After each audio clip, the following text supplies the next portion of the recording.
Hello दोस्तों, स्वागत है आपका अपने यूट्यूब चैनल आरएस क्लासेस पे। तो कैसे हैं आप सभी लोग? आशा करते हैं सब लोग काफ़ी अच्छे होंगे। तो दोस्तों, आज हम फिर अपनी क्लास जो है सिंथेसिस की पार्ट नंबर 3 जो है लेकर आ चुके हैं अपने प्लेटफॉर्म आरएस क्लासेस पर। तो इसके पहले आपकी जो है क्लास नंबर 1 यानी कि पार्ट नंबर 1 पार्ट नंबर 2 आपका क्लियर हो चुका था, जिसमें आपके जो है पार्टिसिपल्स के बारे में हमने बहुत ही अच्छे से उसको समझा दिया था। तो उम्मीद करते हैं आपने वो क्लास देख ली होंगी और इसके नोट्स भी अच्छे से बना लिए होंगे और उनके सेंटेंसेस जो दिए गए थे उनकी प्रैक्टिस भी अच्छे से कर ली होगी।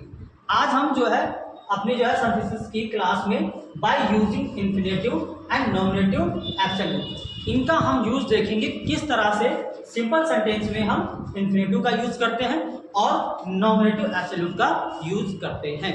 बहुत ही इंपॉर्टेंट और बहुत ही ज़्यादा खास होने वाला है ये दो टॉपिक आपका, जिसमें आप सिंपली यूज करेंगे इंफिनेटिव का और नॉमिनेटिव एब्सोल्यूट का। ठीक है, तो वीडियो में लास्ट तक हमारे साथ बने रहिएगा, क्योंकि अगर आपने क्लास कहीं पे मिस करी तो आप इसका जो है लॉजिक एंड कॉन्सेप्ट, इसका जो है बनाने का तरीका, उसको आप खो दोगे। उसके पहले आप लोग फटाफट इस वीडियो को अपने दोस्तों के साथ शेयर कर दीजिएगा, और अगर हमारे इस चैनल से अभी आप रूबरू नहीं हुए हैं, जुड़े नहीं हैं, तो आप जो है फटाफट बेल आइकन को प्रेस करके चैनल को सब्सक्राइब करके बेल आइकन को प्रेस करिए, ताकि आपको इसकी नोटिफिकेशन समय पर मिल जाए। ठीक है, आपके यूपी बोर्ड एग्जाम में कक्षा 12 के लिए इंग्लिश में ग्रामर का पोर्शन आपका बहुत ही इंपॉर्टेंट होता है, जो आपसे उसमें बहुत ज़्यादा मिस्टेक हो जाती हैं। आप एग्ज़ाम तो देकर आ जाते हैं अच्छे से, लेकिन आप जब घर आते हैं कि हाँ मैंने सारा कर लिया है अपने हिसाब से और सही है, लेकिन आप कहीं ना कहीं छोटी सी मिस्टेक करके आ रहे होते हैं और वो छोटी सी मिस्टेक आपका पूरा का पूरा आंसर बिगाड़ कर रख देती है। तो इसलिए वो गलतियाँ आपसे ना हो, आप कंटिन्यू इस क्लास को देखते रहिएगा। तो अब हम अपनी क्लास को फटाफट जो है स्टार्ट करते हैं और ले चलते हैं आपको इंफिनेटिव और नॉमिनेटिव एब्सोल्यूट की तरफ, जो कि सिंपल सेंटेंस का दूसरा कॉन्सेप्ट एंड तीसरा कॉन्सेप्ट है। सिंपल सेंटेंस आपका लगभग में बताया था 7 तरीके से बनता है, जिसका पार्टिसिपल यूज हम आपको बढ़ा चुके हैं, और आज नंबर 2 यूजिंग इंफिनेटिव और नंबर 3 नॉमिनेटिव एब्सोल्यूट। ठीक है, नॉमिनेटिव एब्सोल्यूट। चलिए सेंटेंस में गौर करेंगे, यहाँ पे देखेंगे क्या लिखा हुआ है, बाय यूजिंग इंफिनेटिव। इंफिनेटिव का यूज करके आपको क्या करना है, आपको जो है सेंटेंसेस में सिंपल सेंटेंसेस को मिला करके एक सरल वाक्य बनाना है। इंफिनेटिव क्या होता है ये तो सबको पता होना चाहिए कि 2 + v1 आपका क्या होता है, इंफिनेटिव होता है, जो कि नाउन का काम करता है ये नाउन का, और इसका अर्थ होता है ना, नी, ने। इसे हम वर्बियल नाउन भी कहते हैं। ठीक है, अब क्या करना है, इंफिनेटिव जहां पर अब इंफिनेटिव का काम क्या होता है, उद्देश्य बताना। उद्देश्य के अलावा ये आपको कैजुअल रिलेशन भी दिखा सकता है, कारण या परिणाम। इसके अलावा आपको कारण या परिणाम भी देखने को मिल सकता है। कुछ कॉन्सेप्ट यहाँ पे हम आपके सामने लेकर आए हैं, जिसके माध्यम से हम आपको ये बताने का पूरा प्रयास करेंगे कि इंफिनेटिव को आपको यूज कैसे करना है, कैसे दो वाक्यों को, 2 या 2 से अधिक साधारण वाक्यों को मिला करके एक साधारण वाक्य बनाना है, वो किसके माध्यम से, इंफिनेटिव के माध्यम से। चलिए, हमने बता दिया इंफिनेटिव किसको कहते हैं, 2 + v1 को कहते हैं, नाउन का काम करता है, और ये जो है नानी ने का अर्थ देता है, और इसका काम होता है उद्देश्य प्रकट करना या फिर कैजुअल रिलेशन, मतलब कारण या परिणाम बताना। पहला सेंटेंस यहाँ पे लिखा हुआ, he is very weak, he can not run. वो बहुत कमजोर है, वो दौड़ नहीं सकता। तो भैया मेरे, जब इस तरह का सेंटेंस आएगा आपके सामने, तो आपको क्या करना है, वेरी को हटाकर यहाँ पे आपको यूज करना है टू का। इसका यूज करना है, टू का यूज करना है। सबसे पहले एडवर्ब टू का यूज करना है, उसके बाद में एडजेक्टिव लगाना है, और उसके बाद में आपको अपना टू इंफिनेटिव लगाना है और प्लस v1 रख देना है। ये स्ट्रक्चर आपको फॉलो करना होगा इस तरीके के सेंटेंसेस को बनाने के लिए। इस तरीके के सेंटेंसेस को बनाने के लिए आपको सबसे पहले क्या करना होगा, इस चीज का ध्यान रखना होगा कि सब्जेक्ट के बाद में और वर्ब के बाद में, सब्जेक्ट और वर्ब के बाद में आपको टू लगाना है, एडवर्ब टू, उसके बाद एडजेक्टिव लगाना है, उसके बाद इंफिनेटिव टू, और फिर v1 लगाना है। ठीक है, इतना करना है। आप सिंपली हम क्या करेंगे, इस स्ट्रक्चर पर काम करेंगे।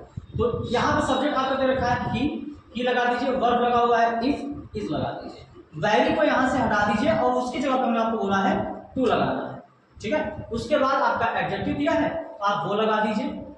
उसके बाद में क्या कह रहा है, अब अपना ये टू लगाना है, उसके बाद में V1 लगाना है। ये सब हटा करके आप यहाँ पे देखिए V1 वर्ब है तो ये आपको वर्ब ऐड कर देना है। He is to be to run. इस तरीके से बहुत ही साधारण तरीके से देखिए आपका आंसर निकल के आ गया। फिर से एक बार फिर से बता दूं कि he is very weak, he can not run. यहाँ पर आपको क्या करना है, सब्जेक्ट लिखने के बाद अपना वर्ब लगाना है और उसके बाद वेरी को हटा करके उसकी जगह पर टू का यूज करना है और फिर जो है अपना एडजेक्टिव लगा देना है। और एडजेक्टिव को लगाने के बाद ये सब्जेक्ट, ये आपका मॉडल वर्ब, ये हट जाएगा, सीधे टू लगाकर आपको क्या करना है, वर्ब ऐड कर देना है। इसका एक और एग्जांपल सेम वैसा he is very fat, he is very fat, he can not run fast. वो बहुत मोटा है, वो तेजी से दौड़ नहीं सकता। अब आपको क्या करना है, अपना सब्जेक्ट लिखना है, वर्ब लिखना है, वेरी को हटाकर एडवर्ब टू लगाना है, एडजेक्टिव लगाना है, इंफिनिटिव वाला टू लगाना है और वर्ब लगाना है। बस इतना करना है, बाकी सब आपको यहाँ से हटा देना है। पहले करेंगे ही, उसके बाद इज, वेरी को हटाकर यहाँ पे लगा देंगे टू, उसके बाद फैट लिख देंगे। फैट को लिखने के बाद ये सब हटा देना है, ये सब आपको हटा देना है और क्या करना है, रन फास्ट जो आपकी वर्ब है उसको टू के साथ रखना है, रन फास्ट। क्लियर? इतना हो गया सेंटेंस ये आपका। अब हम चलेंगे इसका दूसरा सेंटेंस देखेंगे।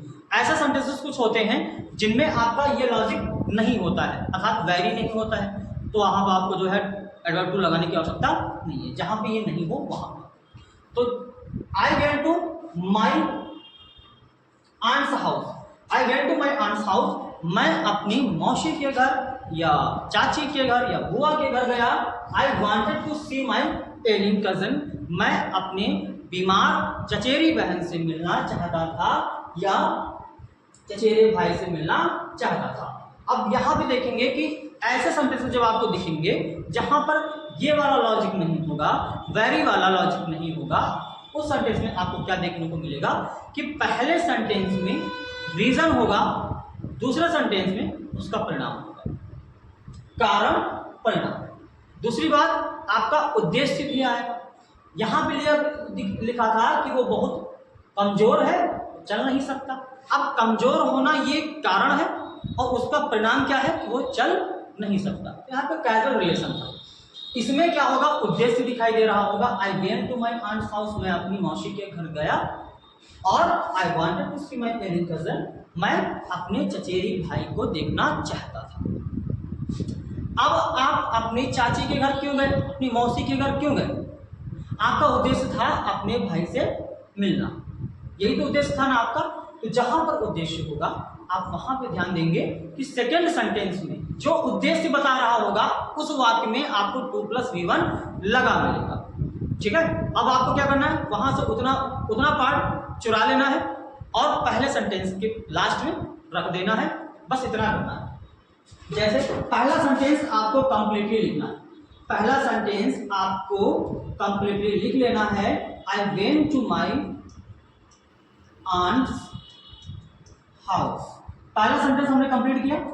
उसके बाद क्या करेंगे, अब हम देखेंगे कि यहाँ कहाँ उद्देश्य बता रहा है, टू सी। जहां पे आपको इंफिनिटिव और वर्ब मिल जाए, ये टू और +V1, ये 2+V1 यहाँ पे सेंटेंस में लगा हुआ है। अब आप क्या करेंगे, यहीं से सेंटेंस को लास्ट तक इसको चुराकर यहाँ पे लगा देना, to see my ailing cousin, ठीक है। बन गया सेंटेंस आपका खत्म। इतना करना है। इसके बाद वाला सेंटेंस देखेंगे, इसके बाद वाला सेंटेंस देख लेते हैं। लिखा हुआ है the book was very difficult, she could not understand, पुस्तक बहुत कठिन थी, वो समझ ना सकी। पुस्तक बहुत कठिन थी, वह समझ ना सकी। अब पुस्तक जो थी वो क्या थी, कठिन थी और वो समझ ना सकी।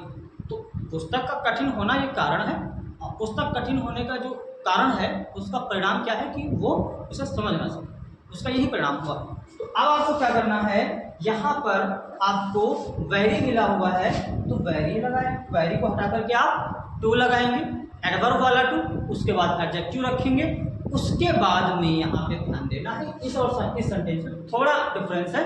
यहाँ पे सब्जेक्ट सी अलग है और द बुक सेंटेंस में जो सब्जेक्ट है वो अलग है, लेकिन यहाँ पे सब्जेक्ट समान था। इन सेंटेंसों में सब्जेक्ट आपको एक समान मिलेगा, लेकिन इस तरह के सेंटेंसेस में जब भी आपको सब्जेक्ट अलग अलग मिले तो वहां पर आप क्या करेंगे, जो लिविंग बीइंग होगा उसको फॉर के साथ उसके दूसरे ऑब्जेक्ट से कन्वर्ट कर देना है। ठीक है, कैसे मैं बताता हूं। चलिए यहां पे लिखा हुआ है द बुक सब्जेक्ट है, वो आपने लिख लिया, द बुक सब्जेक्ट आपने लिख लिया, उसके बाद में वाज लगा हुआ है, वाज लगा दिया, वेरी को हटाकर यहाँ पे टू लगा दिया, और एडजेक्टिव आपका डिफिकल्ट दिया है ये कर लिया।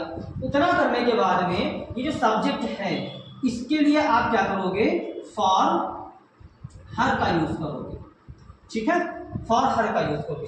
अगर यहाँ पे ही होता तो आप फॉर हिम का यूज करते, अगर यहाँ पे दे होता तो आप फॉर देम का यूज करते,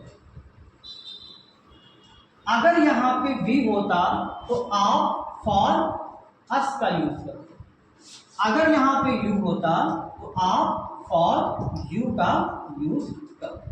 मतलब जो सब्जेक्ट लिखा होगा उसी का ऑब्जेक्ट लिखना है, जो सब्जेक्ट दिया होगा उसी का ऑब्जेक्ट लिखना है, किसके साथ, फॉर के साथ, फॉर के साथ। तो इसका आंसर यहाँ पे क्या आ जाएगा, डिफिकल्टी के बाद तक तो हमने यहाँ तो बता दिया था, उसके बाद सी को कन्वर्ट कर देंगे हटा करके फॉर हर। अगर यहाँ पे ही होता तो आता फॉर हिम, अगर यहाँ पे दे होता तो आता फॉर देम, अगर यहाँ पे वी होता तो आता यहाँ पे फॉर अस, अगर यहाँ पे यू होता तो आता फॉर यू।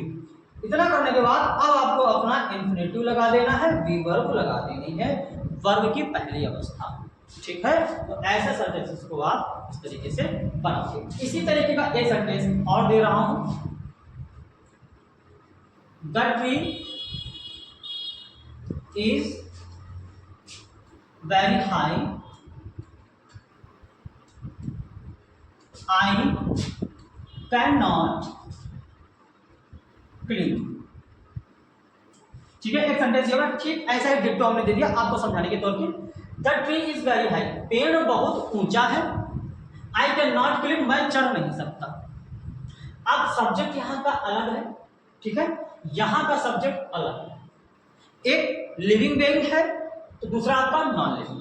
पहला वाला आपका क्या है, नॉन लिविंग, निर्जीव है, नॉन लिविंग बीइंग, और दूसरा क्या है, living being.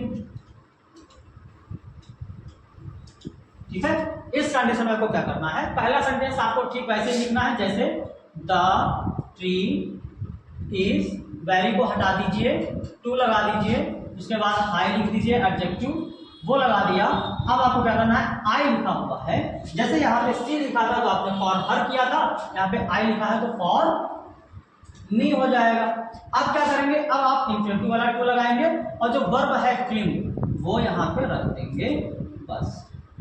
The tree is too high for me to क्लिम्ब।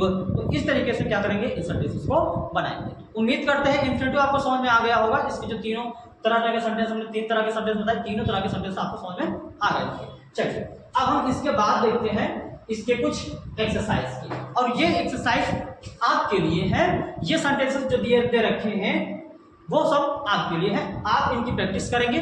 जिस तरीके से हमने आपको इन्फिनेटिव का यूज बताया ठीक वैसे ही आप इनका जो है यूज करके जो है इन सेंटेंस को बनाएंगे। ठीक है, पहला सेंटेंस दिया हुआ, he has three sons, he has to educate them. उसके तीन बेटे हैं, he has to educate them, उसको उसे जो है उनको क्या करवाना है, शिक्षित करवाना है, एजुकेट करवाना है। अगला सेंटेंस है, man works day and night, व्यक्ति दिन और रात काम करता है। He has to support his family, उसको अपने परिवार का सपोर्ट करना है। गिव हिम अ चेयर, उसे कुर्सी दो, he will sit on it, वो उस पर बैठेगा। She will go to Kanpur, she will see her father, वो कानपुर जाएगी, वो अपने पिता से मिलेगी। हरी रन फास्ट, हरी तेजी से दौड़ता है, हरी तेजी से दौड़ा। He wanted to get the first prize, वो पहला प्राइज जीतना चाहता था। I went to the station, मैं स्टेशन गया।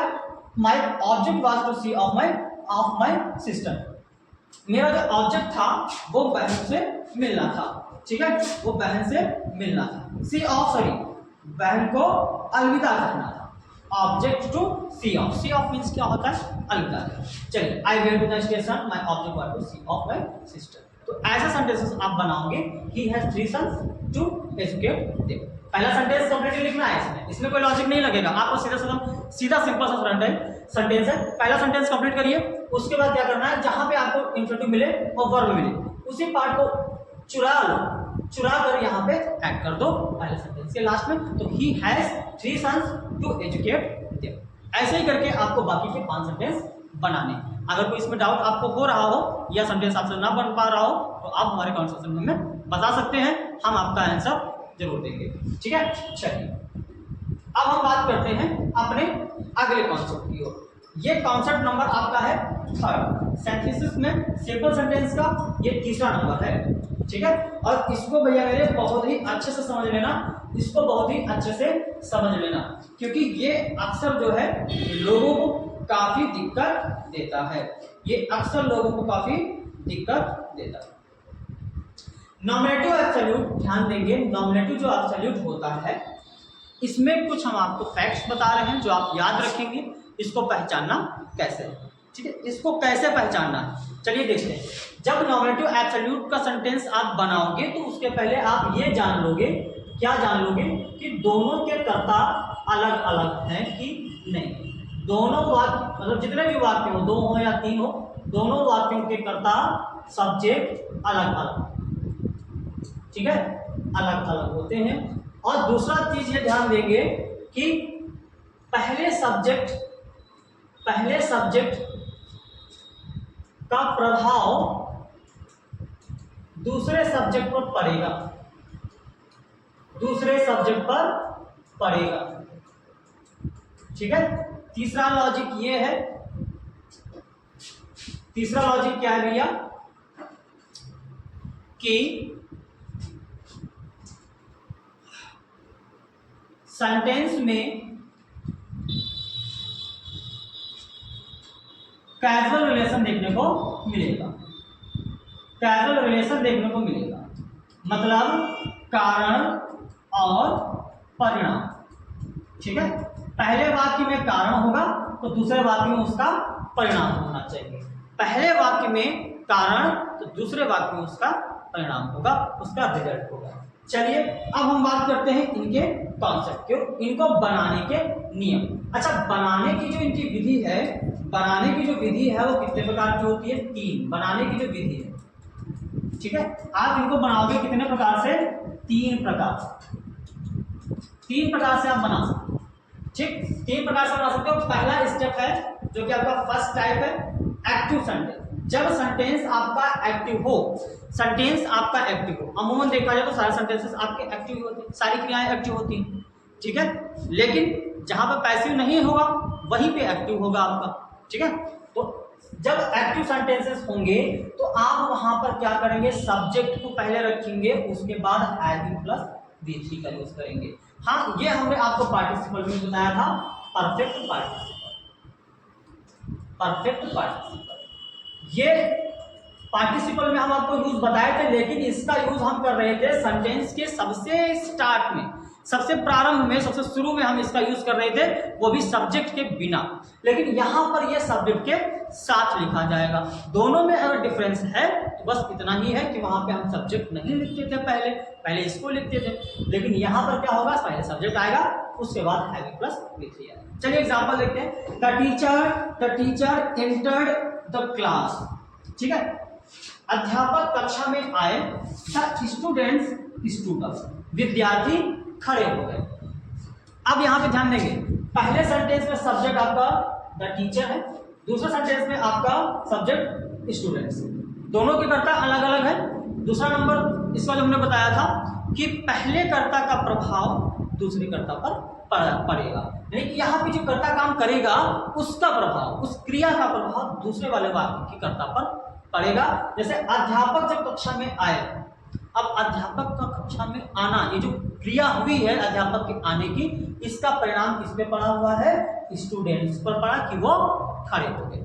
तीसरा लॉजिक होने वाला था कि एक में रीजन होगा, दूसरे में परिणाम होगा। तो कक्षा में अध्यापक का आना ये कारण है और ये उसका परिणाम है। अगर कक्षा में अध्यापक नहीं आए होते तो विद्यार्थी खड़े नहीं हुए होते। मतलब अमूमन ये तो एक फैक्चुअल फैक्ट है, ये तो आदत है कि जब भी कक्षा में विद्यार्थी टीचर आते हैं तो बच्चे क्या करते हैं, उनको रिस्पेक्ट देने के लिए स्टैंड अप करते हैं।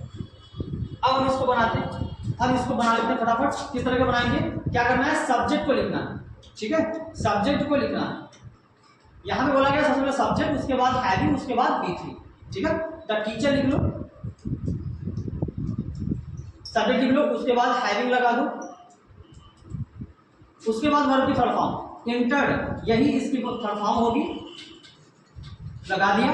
उसके बाद जो सेंटेंस शेष बचे चिपका दो, जो शेष सेंटेंस बचे कॉमा देकर चिपका दीजिएगा।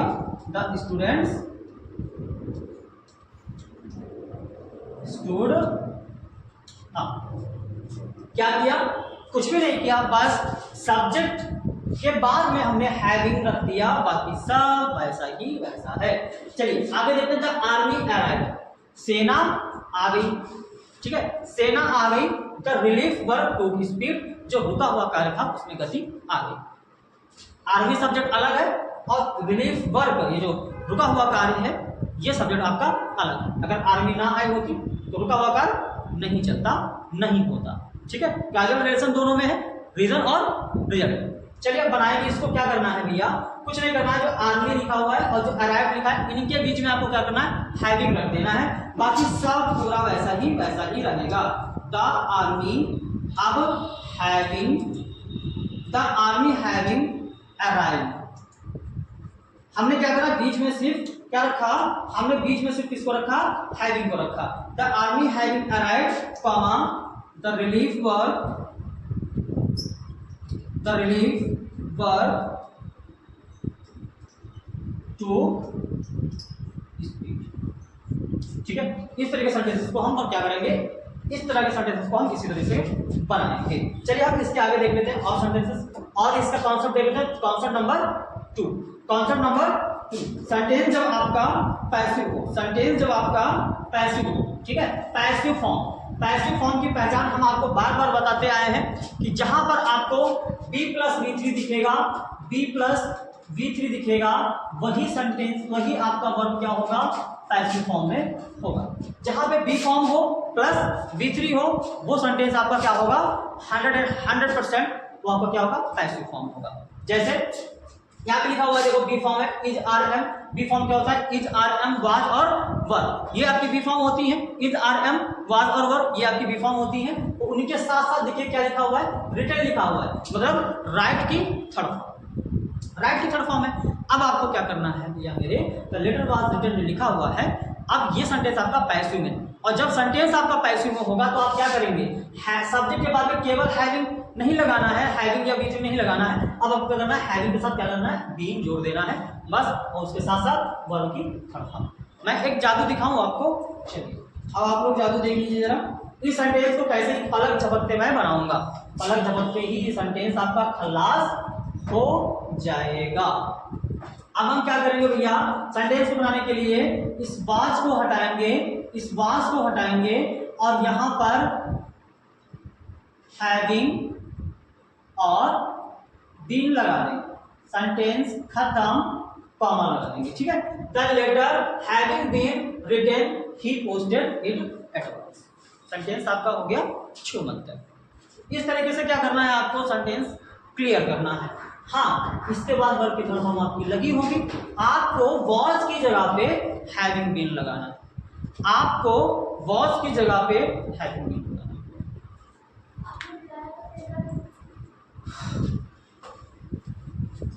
गुरुजी का फोन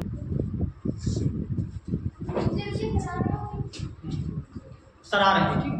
चल तो आप पर इस तरह से क्या करेंगे, बस छोटा सा जादू लगाया हमने और आपका सेंटेंस हो गया खत्म। वही यही जादू हम यहाँ पे भी लगाएंगे। यही जादू हम यहाँ पे लगाएंगे।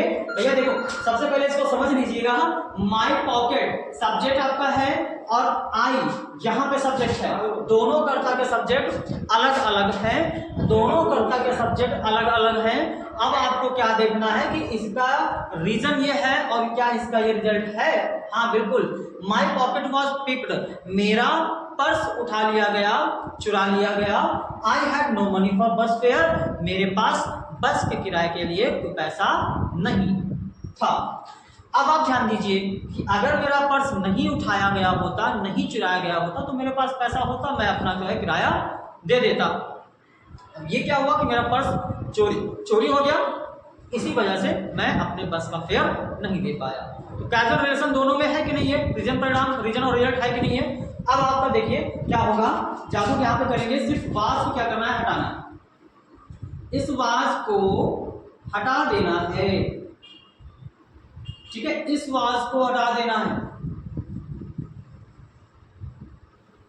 चलिए हटा दिया हमने पूरी तरह से, इसका कहीं नाम निशान नहीं रखा, इस वाज को हमने हटा दिया, ठीक है, इस वाज को हमने हटा ही दिया, इसलिए गुस्सा है।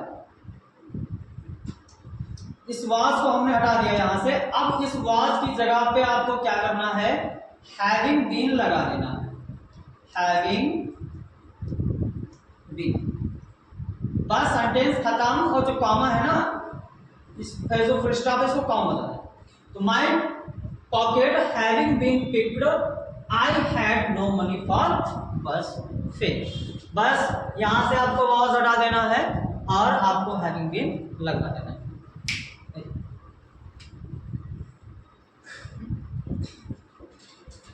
ठीक है, अब अगले सेंटेंस में क्या करना है, अगले सेंटेंस में आपको ये करना है, ये जो वाज लिखा हुआ है, ये जो वाज लिखा हुआ है ना, इसको गायब कर दीजिए यहां से, ठीक है भैया मेरे, इसको हम यहां से गायब कर देते हैं, बिल्कुल जरा सा भी नहीं छोड़ेंगे इसको। और क्या करेंगे, ठीक है, अब इसको हमने हटा दिया और इसकी जगह पे अब आपको यूज क्या करना है, केवल हैविंग और बीन, ठीक है। इतना करके आपको क्या करना है, डन के बाद यहाँ पर फुल स्टॉप लगा इसको कॉमन मिला देना। The work having been done, all were satisfied, काम हो गया, ऑल वर सेटिस्फाइड, सब संतोषजनक, सब संतुष्ट थे। तो लॉजिक हमने आपको बताया पैसिव फॉर्म कैसे पहचानना, ठीक है। पैसिव फॉर्म कैसे पहचानना है, be plus B3 is, are, am, was या वर्ब, इनके बाद वर्ब की तीसरी फॉर्म का होना मतलब पैसिव हो जाना, ठीक है। जब ऐसा होगा तो आपको क्या करना है, हैविंग बीन प्लस B3 का यूज करना पड़ेगा। उम्मीद करते हैं ये तरीका आपको समझ में आ गया होगा, अच्छे से आ गया होगा। अब हम चलेंगे अपने नेक्स्ट स्टेप की ओर, स्टेप नंबर 3। स्टेप नंबर 3 क्या है, जब सेंटेंस आपका बी फॉर्म हो, जब सेंटेंस आपका केवल और केवल बी फॉर्म में हो और उसके बाद नाउन या फिर एडजेक्टिव आया, एक्शन वर्ड नहीं होना चाहिए, यहाँ पे आपका नाउन या एडजेक्टिव होना चाहिए, तो आपको क्या करना है, सब्जेक्ट के बाद केवल और केवल बेइंग लगा देना है। क्या करना है, बेइंग लगा देना है, ठीक है। आप सेंटेंस देखेंगे भैया, the fog was very dense, ये जो फॉग था, ये जो कोहरा था, वॉज वेरी डेंस, बहुत घना था, no one could see his way through the street, कोई भी गलियों से अपना रास्ता नहीं देख सका। अब यहाँ पे ध्यान देंगे, पहले सेंटेंस में आपका वॉज लगा हुआ है जो कि आपका बी फॉर्म होता है, उसके बाद देखिए क्या दिया हुआ है, डेंस दिया हुआ है जो कि आपका एडजेक्टिव होगा। यहाँ पे कोई एक्शन वर्ड आपका नहीं है, वर्ब की थर्ड फॉर्म के रूप में, ऐसा कुछ नहीं, ठीक है। अक्सर क्या होता है कि पैसिव फॉर्म में और बी फॉर्म में कुछ बच्चे हैं जो कंफ्यूज हो जाते हैं। बी फॉर्म होगा और उसके बाद क्रिया अगर होगी थर्ड फॉर्म में तो वो पैसिव होगा, तो वहाँ पे हैविंग बीन प्लस B3 लगाना है। लेकिन जब बी फॉर्म हो उसके बाद कोई एक्शन वर्ड ना हो, कोई वर्ब की थर्ड फॉर्म ना हो, तो पैसिव में नहीं होता, ठीक है। यहाँ पे एडजेक्टिव या नाउन आपको मिलेगा। अब इसके अगर जादू की बात करें, इसके जादू की बात करूं तो क्या करना है, वॉज को हटा देना है और केवल बेइंग लगा देना है भैया, केवल और केवल बेइंग लगा देना है और जो फुल स्टॉप है उसको कॉमा में चेंज कर देना है। The fog being very dense, no one could see his way through the streets. Was को आपको हटा देना। ऐसे ही यहाँ जो सेंटेंस दिया हुआ was लिखा हुआ है इसको हटा दीजिए, यहाँ पे ऐड कर दीजिए being, ठीक है, और यहाँ पे लगा दीजिए कॉमा। ऐसे ही यहाँ पे देखेंगे was को हटा करके being लगा देना है और उसके बाद फुल स्टॉप जगह पे कॉमा। It was cold, ठंड थी। It was cold, ठंड थी। नो वन वेंट आउट, कोई बाहर नहीं गया। दोनों के कर्ता अलग अलग हैं, वहां पे इट सब्जेक्ट है, यहाँ पे नो वन है। और पहले सेंटेंस में उसका कारण देखो, कारण दिया हुआ है कि ठंड होना ये कारण है और उसका रिजल्ट क्या था कि ठंड की वजह से कोई बाहर नहीं गया। द टीचर वाज एब्सेंट, अध्यापक अनुपस्थित थे। अनुपस्थित टीचर का एडजेक्टिव हो जाएगा। ठीक वैसे ही इट वाज कोल्ड, कोल्ड आपका इट का एडजेक्टिव था, तो यहाँ पे आपका एडजेक्टिव दे रखा है, तो इसका मतलब क्या है, आपको बीइंग लगाना है और सेंटेंस को उड़ा देना। तो इस तरीके से आप क्या करेंगे, बी फॉर्म को बनाएंगे। अब एक बार मैं रिकॉल कर देता हूं जो मैंने आपको अभी बताया कि इसके हमने 3 कॉन्सेप्ट बताए।